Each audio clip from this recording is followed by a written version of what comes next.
Welcome to the chapter 2 of your first module. इस chapter के अंदर हम फाइनली ये डिस्कवर करने लगे हैं कि what actually is a great content and how to write one. बहुत हो गया है कि हम ये सुनते रहे हैं कि अच्छा वैल्यूएबल कंटेंट लिखना है, यूनिक कंटेंट लिखना है, ग्रेट कंटेंट लिखना है, but how? This is what we are going to learn in this chapter. So I am going to give you the 9 point checklist, जिसके ज़रिए आप ये देख सकते हैं, अप्लाई कर सकते हैं अपने कंटेंट के साथ, आर्टिकल के साथ मैच कर सकते हैं कि कितने पॉइंट्स उसमें से आपने उसमें अप्लाई कर लिए हैं एंड कितने पॉइंट्स आपको उसमें अप्लाई करने की अभी ज़रूरत है। तो moving to the screen, as you can see from the first point कि great content answers question. First of all ये बात समझने की ज़रूरत है, and this is really really important, कि everyone is looking for the answers to their questions through Google. So जो भी वो गूगल के ऊपर टाइप करते हैं, every keyword and every query is a kind of question. अगर आपको ना भी लगे कि वो क्वेश्चन है, लेकिन it is, you have to dive a bit deeper. देखिए, for example if someone is searching for sleeping aids, तो हो सकता है कि प्राइमरी आपके जहन में आए कि उसको हमने 6 लिस्ट देनी है कि कौन कौन सी स्लीपिंग एड्स हो सकती है। That is right, but that is not a great approach. What great approach is that you dive deeper and try to understand कि वो स्लीपिंग एड्स क्यों ढूंढना चाह रहा है।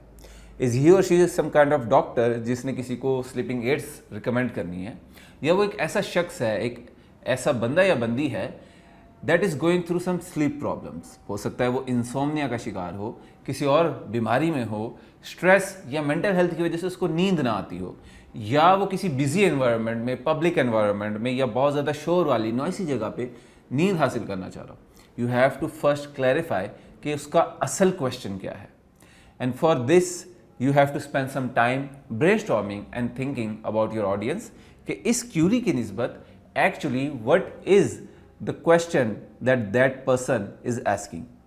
एंड इस बात को स्टैब्लिश करने के बाद कि असल में उसका क्वेश्चन क्या है and what kind of problem is he going through, you need to conduct knowledge gap research.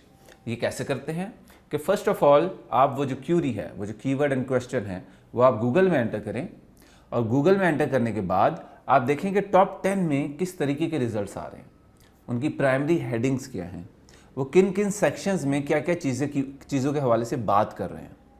इससे आपको अंदाज़ा होगा कि what is already covered.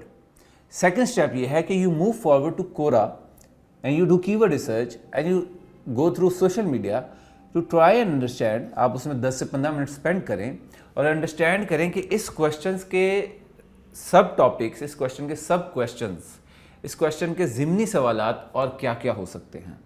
For example sleeping aid है, तो how to use sleeping aids, what kind of sleeping aids are right for what kind of age, and sleeping aids के harms क्या हैं, स्लीपिंग एड्स को कितनी देर तक पहना जा सकता है, या कितनी और चीज़ें जो इस सवाल से रिलेटेड आप अपने आर्टिकल में कवर कर सकते हैं। तो होगा ये कि इस स्टेप के ज़रिए, इस चेकलिस्ट को देख के यू विल स्टैब्लिश कि आपका यूज़र जिसके लिए आप आर्टिकल लिखने लगे हैं वो असल में किस प्रॉब्लम से गुजर रहा है, और आप ये भी कर लेंगे कि जो ऑलरेडी कवर्ड चीज़ें हैं उसमें क्या गैप है। So when you will fill that gap and directly answer that users question, you will have a great content, क्योंकि वो बाकियों से बेहतर भी होगा और डायरेक्टली आपका जो रीडर है उसकी प्रॉब्लम्स को, उसके पेन पॉइंट्स को एड्रेस कर रहा होगा। This is the first point in our checklist. See you in the next chapter.